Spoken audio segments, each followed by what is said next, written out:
जो तुम्हें तुच्छ जानता है। अरे क्या ये पास्टर क्या है, तो ऐसे ही बोलता है, इसको दुनियादारी का क्या पता है, दुनिया में तो हम रहते हैं। पास्टर क्या जंगल में रहता है? जंगल में पैदा हुआ क्या?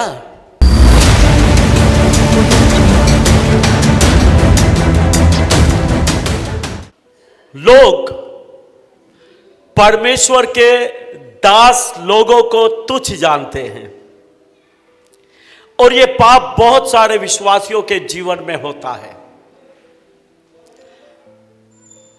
परमेश्वर का दास किसी मंदिर का पुजारी नहीं है,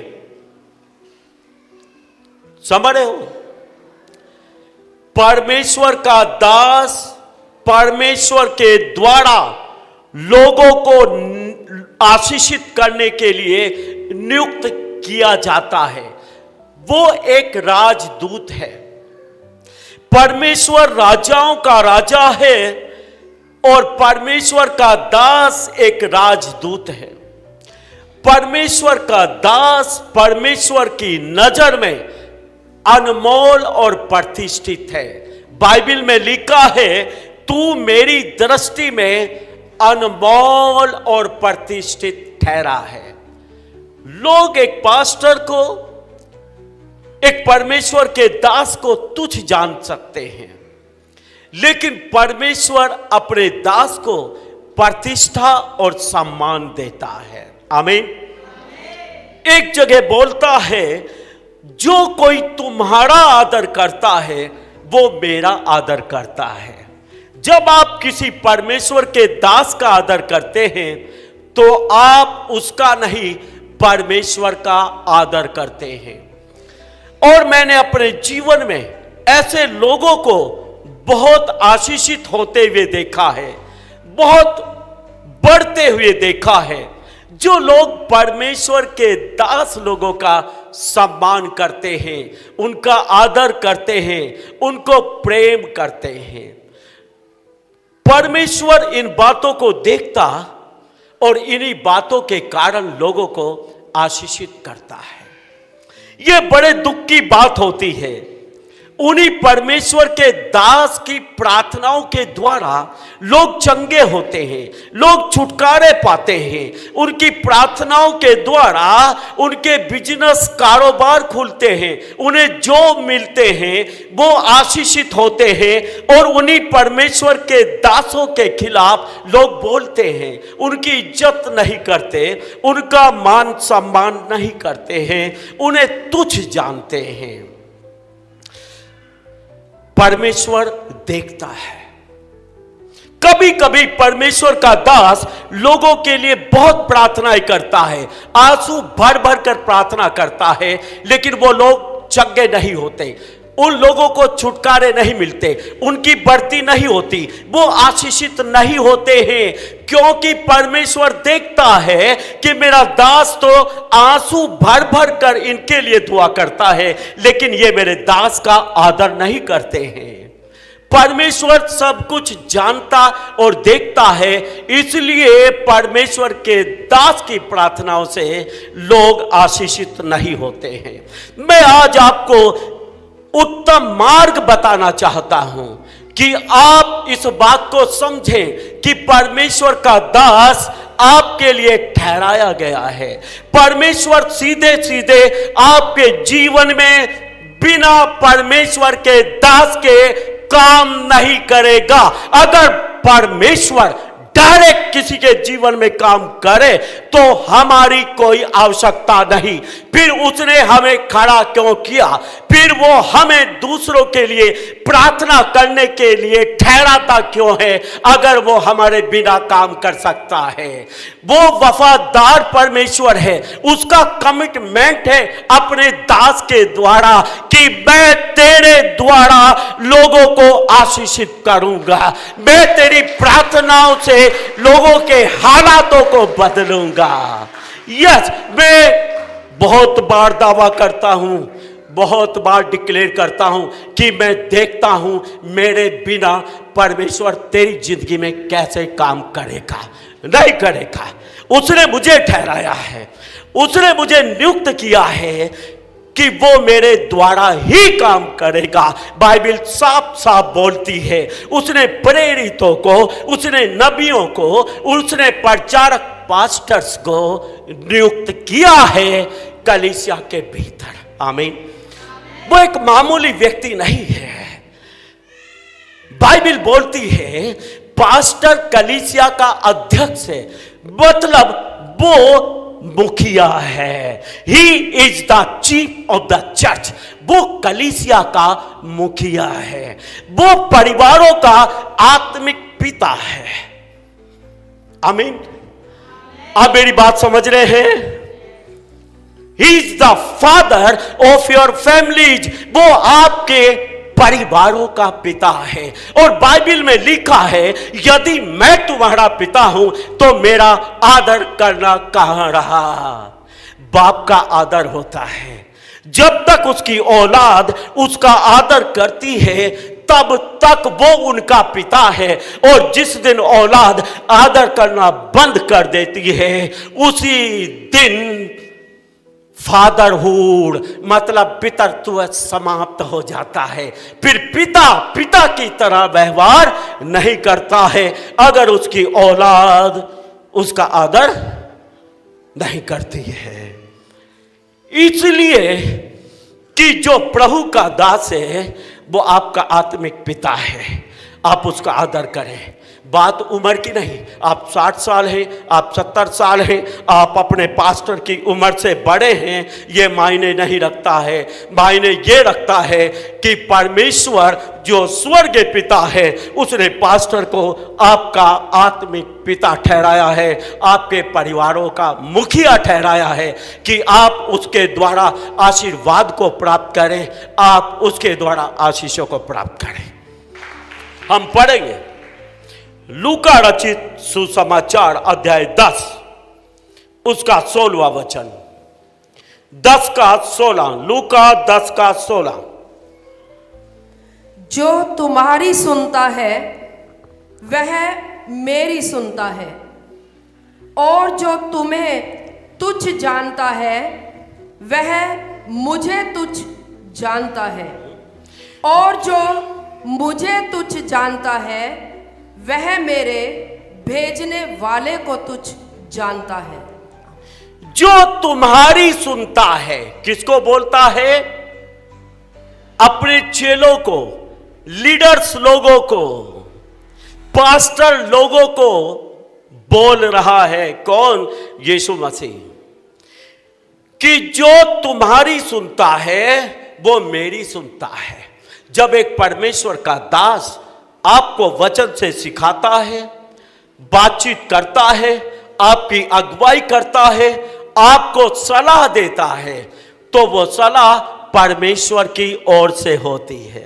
परमेश्वर के दास की सुनना, परमेश्वर के दास की मानना, परमेश्वर की सुनना परमेश्वर की बातों को मानने के बराबर है। साफ साफ बोलता है, जो तुम्हारी सुनता है वो मेरी सुनता है। आमीन। कितने लोग समझे इस बात को? जो तुम्हें तुच्छ जानता है। अरे क्या ये पास्टर क्या है, तो ऐसे ही बोलता है, इसको दुनियादारी का क्या पता है, दुनिया में तो हम रहते हैं। पास्टर क्या जंगल में रहता है? जंगल में पैदा हुआ क्या? हम भी इसी संसार में पैदा हुए हैं। हम भी संसार के व्यवहारों को, संसार के लोगों को जानते हैं। हम हर एक बात को जानते और समझते हैं। इसी दुनिया से निकल कर आए हैं और इसी दुनिया को हम 24 घंटे देखते हैं। पास्टर को सब पता है, क्योंकि उसको बताने वाला, उसको सिखाने वाला उसका गुरु प्रभु यीशु है, जिससे बढ़कर कोई भी नहीं है। आमीन। उसको तुच्छ जानना परमेश्वर को तुच्छ जानना है। साफ साफ लिखा है, जो तुम्हें तुच्छ जानता है वो मुझे तुच्छ जानता है, और जो मुझे तुच्छ जानता है वो मेरे भेजने वाले को तुच्छ जानता है। उसका भेजने वाला कौन है? वो बोलता है पिता ने मुझे भेजा है। किसने भेजा है? पिता ने। वो मेरे भेजने वाले पिता को तुच्छ जानता है। जो परमेश्वर के दास को तुच्छ जानता है वो स्वर्गीय परमेश्वर को तुच्छ जानता है, क्योंकि उसको नियुक्त करने वाला, उसको भेजने वाला, उसको ठहराने वाला परमेश्वर है। आमीन। यदि आप मेरी नहीं सुनते हैं, यदि आप पास्टर सतबीर की नहीं सुनते हैं, यदि आप परमेश्वर के दास की नहीं सुनते, इसका मतलब आप परमेश्वर की नहीं सुनते। और जब आप परमेश्वर की नहीं सुनते तो परमेश्वर आपकी क्यों सुनेगा? परमेश्वर भी आपको आपकी नहीं सुनेगा, है ना? अरे घरवाली नहीं सुनती भाई। अगर घरवाला ना सुने अपनी घरवाली की तो घरवाली साफ बोलती है मैं भी तेरी नहीं सुनती, क्योंकि तू मेरी नहीं सुनता। जब आप परमेश्वर की नहीं सुनते तो परमेश्वर भी आपकी नहीं सुनेगा। यह भी एक बहुत बड़ा कारण है कि विश्वासियों की प्रार्थनाएं रुक जाती हैं। विश्वासियों की प्रार्थनाओं का जवाब विश्वासियों को नहीं मिलता है। लोग तड़पते रहते हैं, हमारा काम नहीं बना, हमारी प्रार्थना तो प्रभु सुनता नहीं है, हमें तो इतने साल हो गए, हमारे साथ तो इतने सालों से ये सब कुछ है, हमारा तो कुछ भी नहीं बना है। तड़पते रहते हैं, तरसते रहते हैं। उसका एक बहुत बड़ा कारण ये है, वो परमेश्वर के दास की नहीं सुनते, वो परमेश्वर के दास की नहीं मानते, वो परमेश्वर के दास का ऐसा आदर नहीं करते जैसा आदर उनको करना चाहिए। आमीन। हम अपने आप से नहीं आए हैं, मैं अपने आप से सेवा में नहीं आया। मुझे परमेश्वर ने आवाज दे के बुलाया, मुझे परमेश्वर ने अपनी मर्जी से ठहराया। मैं सेवा करना नहीं चाहता था। जब प्रभु ने मुझे फेस टू फेस बात किया तब भी मैंने इनकार किया कि मैं नहीं करूंगा। लेकिन मैं आपको बताना चाहता हूं, वो सर्वशक्तिमान है, वो जो चाहता है वो करवाता है। कोई मनुष्य उसके सामने नहीं ठहरता है। वो जो चाहेगा वो कराएगा। अगर वो नहीं चाहता उसकी सेवा कोई करे तो कोई नहीं कर सकता। अगर वो चाहता है कि कोई उसकी सेवा करे, वो रुक नहीं सकता, उसको उसकी सेवा करनी ही पड़ेगी। हालेलुया। जी हां, मैं आपको बता दूं, मैं तो इस बात पर घमंड करता हूं, मैं अपने आप से प्रभु की सेवा के लिए नहीं आया, बल्कि परमेश्वर ने मुझे हाथ पकड़ के खींचा और सेवा में खड़ा किया है। प्रभु की इच्छा से खड़ा हुआ हूं, उसकी नियुक्ति से खड़ा हुआ हूं, उसने मुझे ठहराया है, इसलिए मैं परमेश्वर की सेवा करता हूं। आमीन।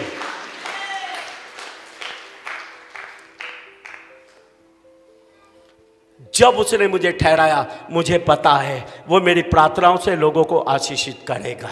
हालेलुया। वो मेरी प्रार्थनाओं से लोगों के जीवन को बदलेगा, लोगों के हालातों को बदलेगा। आमीन। और वो ऐसा करता है। ऐसे व्यक्ति का अनादर करना, ऐसे व्यक्ति को तुच्छ जानना, परमेश्वर को तुच्छ जानना है जिसने मुझे खड़ा किया है। आमीन। मैं आपके ऊपर दोष लगाने के लिए प्रचार नहीं कर रहा हूं। मैं जानता हूं आप मेरा आदर करते हैं, लेकिन परमेश्वर ने मुझे आपको सिखाने के लिए खड़ा किया है। अगर आप मेरा आदर करते हैं, आप अच्छा करते हैं, क्योंकि आप इसी के द्वारा आशीषित होने के लिए जा रहे हैं। आमीन।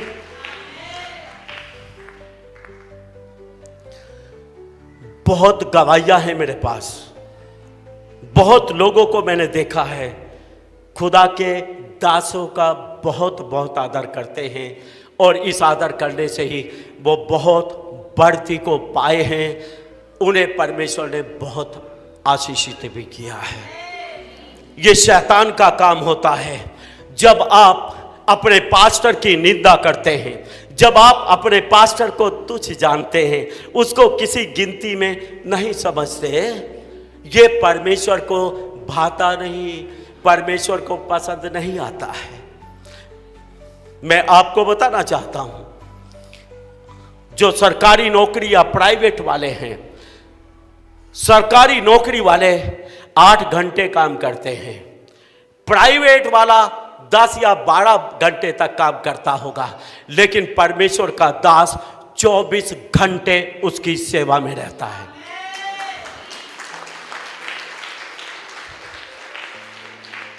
बहुत बार ऐसा होता है, कोई सुबह आके बैठ जाएगा 6 बजे 7 बजे ऑफिस, वो ये भी नहीं देखते कि पास्टर जी प्रार्थना में होंगे या सो रहे होंगे या उनको भी नहाना धोना नाश्ता करना है। उनको ये नहीं सोचना, उनको तो ये है हमें जाना पहुंचना, पहुंचते ही हमें प्रभु का दास मिले। बहुत बार चाय पानी नहीं पीता, मुंह हाथ धो के सीधा ऑफिस में जाता हूं।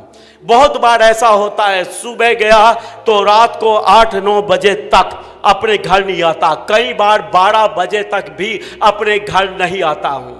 लेकिन लोग सोचते हैं क्या काम है इसको, बेला है ये, तो इसको कोई काम नहीं है ना। मैं आपको बता दूं, आपको 8 घंटे काम हो सकता है, आपको 12 घंटे काम हो सकता है, लेकिन एक परमेश्वर का दास बिजी है, वो 24 घंटे बिजी है। या तो वो प्रार्थना करेगा, प्रभु में मगन रहेगा, लोगों के लिए प्रार्थना करेगा, लोगों से मिलेगा, उनके दुख दर्द की सुनेगा। इसी प्रकार से 30 साल मेरा बीत चुका है और मैं 30 सालों से बहुत बिजी हूं। अगर कोई मुझे बेला समझता है, ये उसकी मूर्खता है। मैं बेला नहीं, 24 घंटे काम करने वाला परमेश्वर का दास हूं। आमीन। मेरे साथ पास्टर सतबीर काम करते हैं, मुझसे ज्यादा काम करते हैं। मैं आपको बताना चाहता हूं, परमेश्वर 24 घंटे काम करता है। बाइबल में लिखा है, इस्राएल का परमेश्वर ना तो कभी सोता है ना ही कभी ऊँघता है। जिसका परमेश्वर ना कभी सोता हो ना कभी ऊँघता हो, उसका दास कैसे चैन से सो सकता है और कैसे ऊँघ सकता है। 30 सालों से चैन की नींद नहीं सोया हूं, हर समय उसकी सेवा के बारे में सोचता रहता हूं। ये परमेश्वर गवाह है। आई एम बिजी, मैं बहुत व्यस्त हूं, बहुत बिजी हूं। आई एम नॉट बेला, मैं बेला नहीं और मैं तुच्छ नहीं। अगर कोई जानता है तो परमेश्वर को तुच्छ जानता है। आमीन, आमीन। लेकिन फिर भी घमंड की बात नहीं है, घमंड नहीं कर रहा हूं। घमंड तो मेरा परमेश्वर के ऊपर है, लेकिन मैं हमेशा दूसरों को अपने से बढ़कर जानता हूं। मैं कलीसिया के एक एक व्यक्ति का आदर करता हूं। जो मुझसे कभी पर्सनल मिला होगा वो जानता है, मैं आदर के साथ बात करता हूं। मुझसे छोटा है, आप कहकर बात करता हूं। हमेशा ध्यान से उसकी बात को सुनूंगा, उसकी बात को तवज्जो दूंगा, उसका आदर करता हूं। मैं हमेशा दूसरों का आदर करने वाला व्यक्ति हूं। मैं तुच्छ नहीं जानता हूं, क्योंकि मैं जानता हूं एक विश्वासी परमेश्वर की संतान है और मुझे परमेश्वर की संतान का आदर करना है और मैं कलीसिया के लोगों का बहुत बहुत आदर करता हूं। आमीन। वीडियो को खत्म करने से पहले दोस्तों मैं आपको बताना चाहता हूं, यदि आप परमेश्वर की सेवकाई को करना चाहते हैं तो 6 जनवरी से एक BTH डिग्री प्रोग्राम शुरू होने वाला है। 21 दिन के लिए चंडीगढ़ के अंदर ये BTH प्रोग्राम होगा। आपका रहने और खाने का प्रबंध इसमें किया जाएगा। इसमें आपको सिखाया जाएगा कि कैसे परमेश्वर की सेवकाई को करते हैं, कैसे भविष्यवाणियों को करते हैं, कैसे मसीह शादी पढ़ी जाती है, मुर्दा दफनाया जाता है, इन सब बातों की आपको ट्रेनिंग दी जाएगी, बाइबल की गहरी शिक्षा दी जाएगी। यदि आप इस बीटीएच को करना चाहते हैं तो आप हमें इस नंबर पर संपर्क कर सकते हैं। अगर आप चंडीगढ़ में आकर के 21 दिन के लिए रह करके ये सब सीखना चाहते हैं तो आप आज ही अपना रजिस्ट्रेशन करवा लें। और अगर आप घर बैठे बैठे सीखना चाहते हैं तो आपके लिए हमारे पास वो भी विकल्प है, आप हमसे ऑनलाइन भी बीटीएच की क्लासेस ले सकते हैं। और सबसे बड़ी बात मैं आपको बताना चाहता हूं, इसमें आपको हम बीटीएच की डिग्री देंगे जो कि ये प्रमाणित करेगी कि आप बीटीएच कर चुके हैं, बाइबल स्टडी कर चुके हैं। और आपको साथ में पास्टर होने का लाइसेंस दिया जाएगा इसके साथ बिल्कुल फ्री में। सिर्फ और सिर्फ आपको बीटीएच की फीस देनी है और पास्टर ऑर्डिनेशन लाइसेंस आपको फ्री में साथ में दिया जाएगा, जिसमें आपको मसीह शादी पढ़ने का, बपतिस्मा देने का, मुर्दा दफनाने का, चाइल्ड डेडिकेशन करने का और प्रचार करने का लाइसेंस मिलेगा। यदि आप नए सेवक हैं तो आप कर सकते हैं। यदि आप सेवा करना चाहते हैं और चाहते हैं कि आपकी ट्रेनिंग हो जाए तो आप तब भी कर सकते हैं। ऑनलाइन भी कर सकते हैं, ऑफलाइन भी कर सकते हैं, चंडीगढ़ में आके भी कर सकते हैं। मैंने आपको बता दिया है, रहने और खाने का आपका प्रबंध हमने कर दिया है। 6 जनवरी 2025 से बिशप विजय इमानुएल मिनिस्ट्रीज के द्वारा ये प्रोग्राम शुरू होने वाला है। स्क्रीन पर अभी आपको लगातार नंबर दिख ही रहा है। अधिक जानकारी के लिए आप इस दिए गए नंबर पर हमसे संपर्क कर सकते हैं।